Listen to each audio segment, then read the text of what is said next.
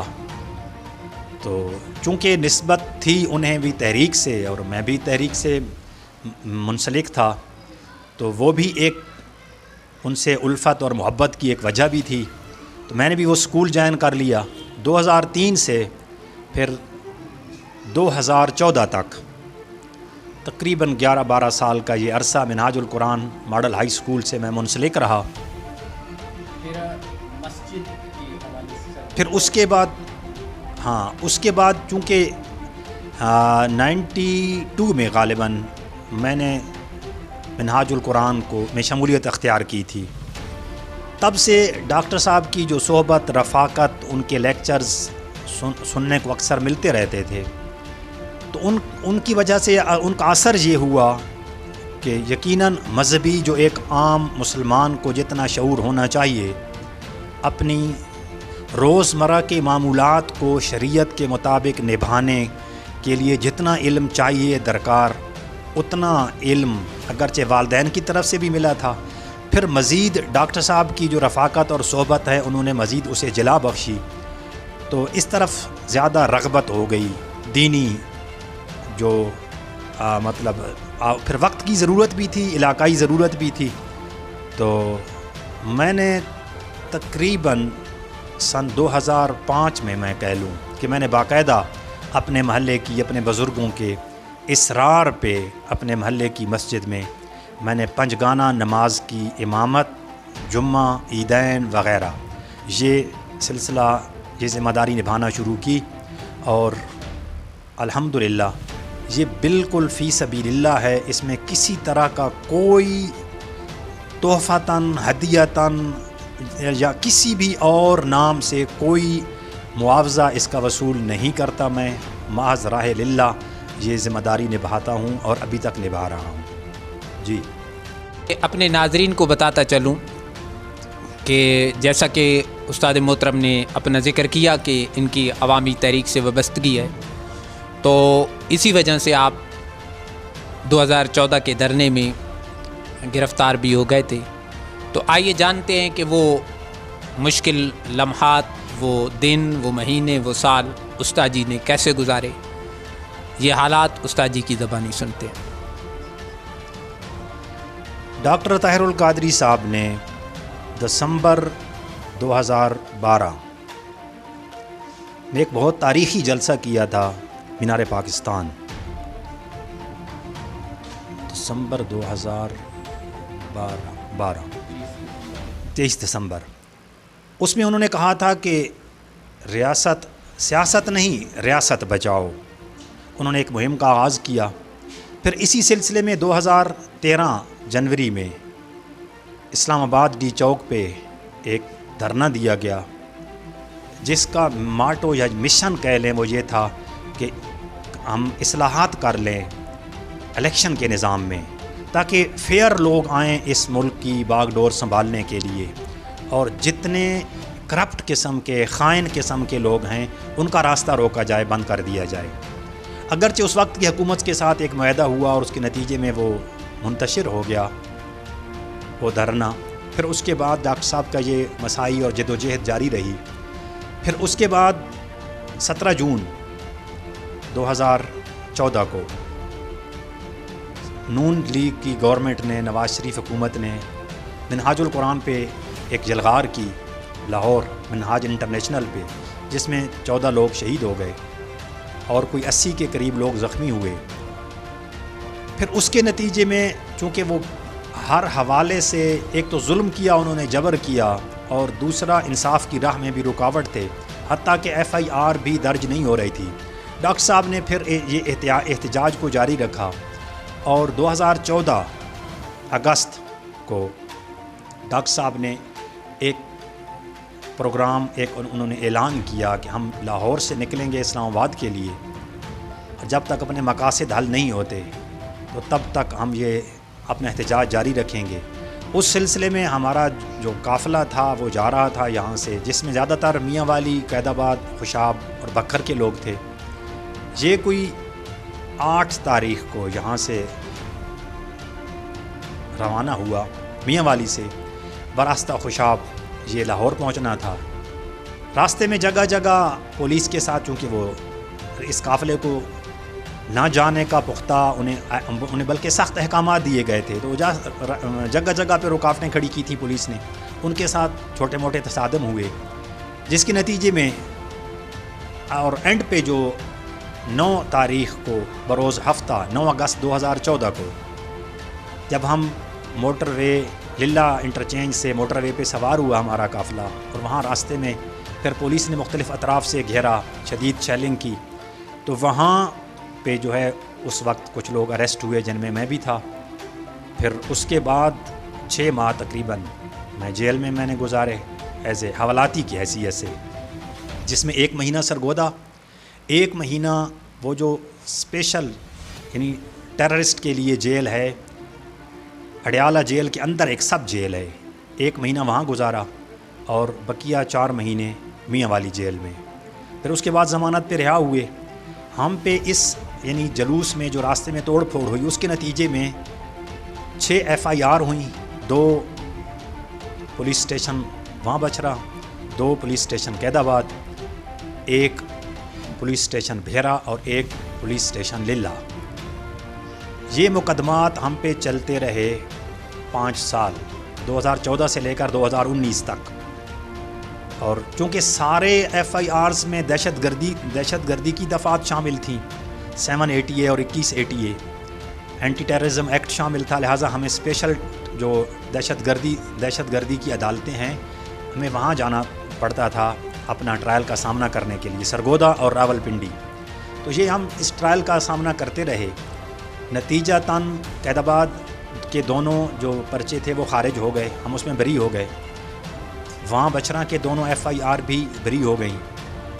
للہ کا کیس بھی بری ہو گیا، اور لاسٹ پہ ہمارا فیصلہ ہوا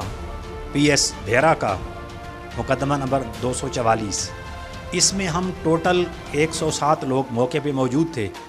جن میں 88 افراد کو 5 سال اور 19 لوگوں کو 7 سال قید بامشقت ہوئی۔ 18 اپریل 2019 کو یہ فیصلہ سنایا گیا، جس کے نتیجے میں ہمیں سرگودا جیل بھیج دیا گیا۔ کوئی 10 دن ہم نے وہاں گزارے، پھر اس کے بعد ہمیں اپنے مقامی جو جیلیں تھیں، چونکہ میرا تعلق میاں والی سے تھا، ہم 15 لوگ تھے میاں والی کے، تو ہمیں میاں والی بھیج دیا گیا۔ بقیہ پھر 15 مہینے میں نے میاں والی جیل میں گزارے، اور 7 جولائی 2020 کو میں ضمانت پہ رہا ہوا، ہائی کورٹ سے ضمانت ہوئی، اور اب اس کا انتظار ہے کہ کیس کا ٹرائل کب شروع ہوگا، کیونکہ ابھی صرف ضمانت پہ رہا ہوئے ہیں، کیس ابھی سٹل سننا باقی ہے۔ جی سر، میرا آپ سے آخری سوال، انتہائی اہم سوال، باتیں تو بہت ساری ہیں آپ سے پوچھنے کی، لیکن اس مختصر سے انٹرویو میں ہم نے آپ کی زندگی اور آپ کے جیل کے حالات کو جاننے کی کوشش کی کہ جو آپ کے چاہنے والے جاننا چاہتے ہیں۔ سر، میرا سوال عصر حاضر کے تقاضے کے مطابق ہوگا کہ آئے روز ہم سنتے ہیں کہ کسی نوجوان نے حالات سے دل برداشتہ ہو کر خودکشی کر لی، گولیاں کھا لی، پھر اپنے آپ کو مار دیا، بلکہ اب تو میں یوں کہوں تو بھی غلط نہ ہوگا کہ نوجوانوں سے نکل کر یہ بیماری ہمارے ایجڈ لوگوں میں بھی، بزرگوں میں بھی آ گئی ہے، کہ ہمارے علاقے میں ایسے کیس ہوئے ہیں، کیونکہ آپ کی ذاتی زندگی بھی بہت سارے کٹن مراحل سے گزری ہے، آپ نے بہت سی صحبتوں کو برداشت کیا ہے، تو آپ اس موقع پر بطور استاد اور بطور شخصیت کیا پیغام دے گی کہ وہ ان حالات کا کس طرح مقابلہ کریں، خود کو مشکلات کے لیے کس طرح تیار کریں؟ بہت شکریہ۔ حضرت علی کرم اللہ وجہ الکریم کا فرمان ہے کہ نعمتوں کا دفاع شکر سے اور مصیبتوں کا دفاع صبر سے کریں۔ پہلی بات. دوسری بات یہ ہے کہ جہاں تک حقیقت ہے وہ صرف اور صرف ان ساری جو خرابیاں ہیں ہماری معاشرتی یا عدم برداشت ہے، اس کی بنیادی جو وجہ ہے میں سمجھتا ہوں وہ صرف اور صرف یہ ہے کہ شیطان نے ہمیں دھوکے میں مبتلا کر رکھا ہے، اور شیطان نے اس وقتی تھوڑی سی اس مختصر سی زندگی کو ہمارا اصل مقصد، اور میں یوں کہوں اگر کہ اس چھوٹی سی مختصر سی زندگی کو سب کچھ سمجھ رکھا ہے ہم نے، اور ہمیں دھوکے میں یہ مبتلا کر دیا ہے کہ سب سے بڑی حقیقت موت ہے، اور اس زندگی کی رونقوں نے، رعنائیوں نے، دلکشیوں نے، خواہشوں نے، پھر دنیا کی نعمتوں کی ہوس کثرت نے ہمیں اس قدر ہمیں یعنی سراب میں مبتلا کر دیا ہے کہ ہمیں حقیقت یعنی وہ سب سے بڑی حقیقت کہ جسے کائنات میں کسی طبقہ فکر سے تعلق رکھنے والا، چاہے وہ دہریہ ہے، آتش پرست ہے، مجوسی ہے، سکھ ہے، کافر ہے، اللہ کو ماننے والا ہے یا وہ اللہ کا بھی انکار کرنے والا ہے، ہر کوئی اس حقیقت کو قبول کرتا ہے کہ موت ایک حقیقت ہے. لیکن اس دنیا کی دلکشی اور دنیا کی زینت نے ہمیں اتنی بڑی حقیقت سے بھی ہماری آنکھیں بند کر رکھی ہیں، اور ہم اسے یعنی تقریباً بھلا چکے ہیں. یعنی گویا ہم نے کبھی موت کو ہم کبھی یاد ہی نہیں کرتے. اور جب ہم یہ سمجھتے ہیں کہ یہی دنیا سب کچھ ہے، جو آدمی جب یہ سمجھتا ہے کہ یہ دنیا ہی سب کچھ ہے، اور اگر اس دنیاوی زندگی میں مجھے یہ نعمت نہ ملی تو پھر کبھی نہ ملے گی، تو اگر وہ یہ سمجھتا کہ یہ دنیا قید خانہ ہے، اللہ کے نبی صلی اللہ علیہ وآلہ وسلم نے فرمایا مومن کے لیے دنیا قید خانہ ہے، دنیاوی زندگی قید خانہ ہے. یہ قید خانہ کیا ہوتا ہے؟ جہاں قیدی کی کوئی خواہش نہیں ہوتی. پریکٹیکلی اگر کوئی شخص جیل میں جس نے زندگی گزاری ہو، اسے اس کا صحیح ادراک ہوگا کہ قیدی کی کوئی خواہش نہیں،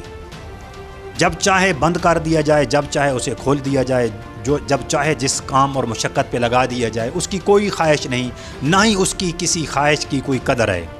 اس کی کوئی اہمیت ہے. تو مومن کے لیے یہ دنیا قید خانہ ہے، یہاں پہ ہم خواہشوں کے لیے نہیں، ہمیں یہ زندگی خواہشوں کے لیے نہیں دی گئی، خواہشوں کی تکمیل کے لیے نہیں دی گئی. لیکن چونکہ ہم ساری زندگی یہی تگ و دو میں رہتے ہیں کہ یہ خواہش پوری کر لوں اور وہ خواہش پوری کر لوں،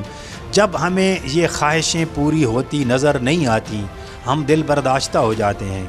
اور پھر ہمارا جو صبر کا دامن ہے وہ ہم یعنی ہاتھ سے چھوڑ دیتے ہیں، جس کا نتیجہ یہ نکلتا ہے کہ ہم وہ کام کرتے ہیں، حتیٰ کہ ایسا عمل کرتے ہیں کہ اللہ کی بارگاہ میں حاضری سے پہلے ہم نے جو آخری عمل کیا وہ اللہ کی نافرمانی کی، اپنی جان خود لی. اور آقا علیہ الصلوۃ والسلام نے فرمایا کہ جس ہتھیار سے کوئی جس چیز سے اپنی جان لے گا وہ جہنم میں بار بار اسی اذیت سے گزارا جائے گا.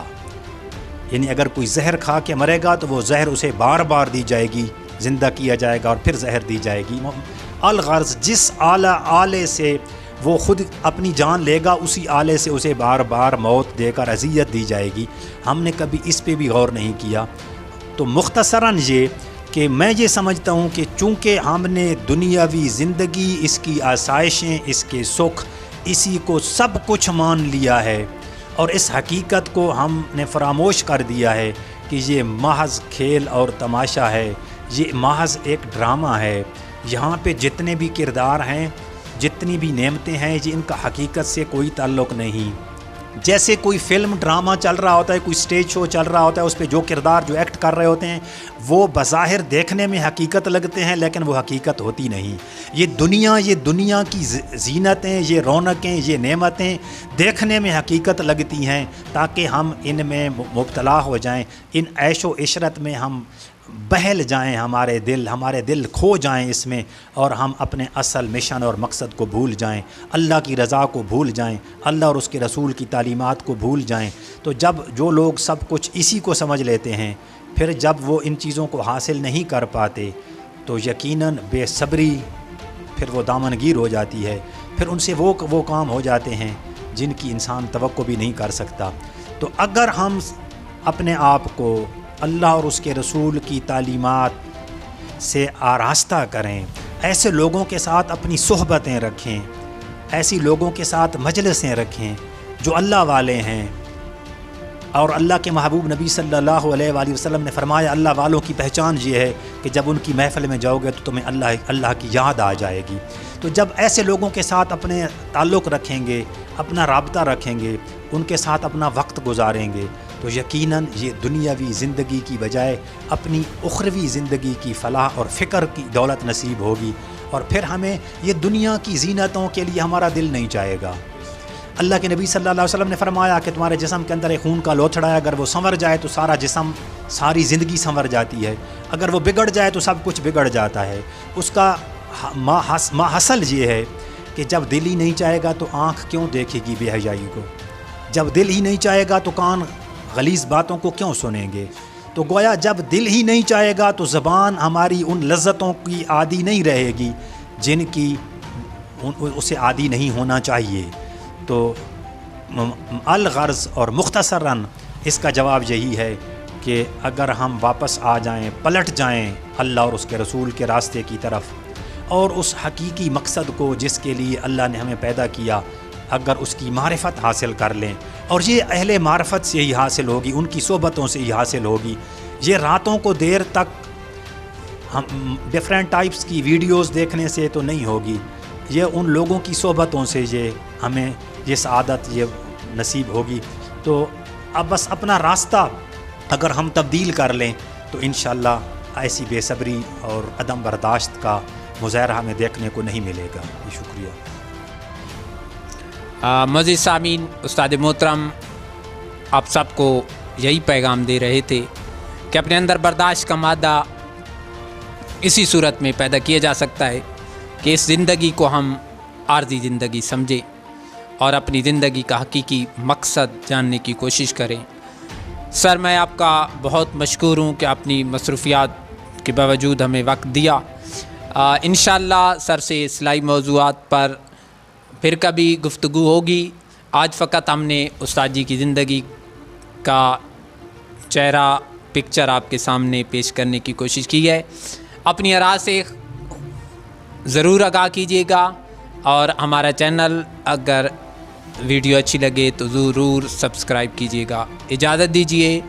اللہ حافظ۔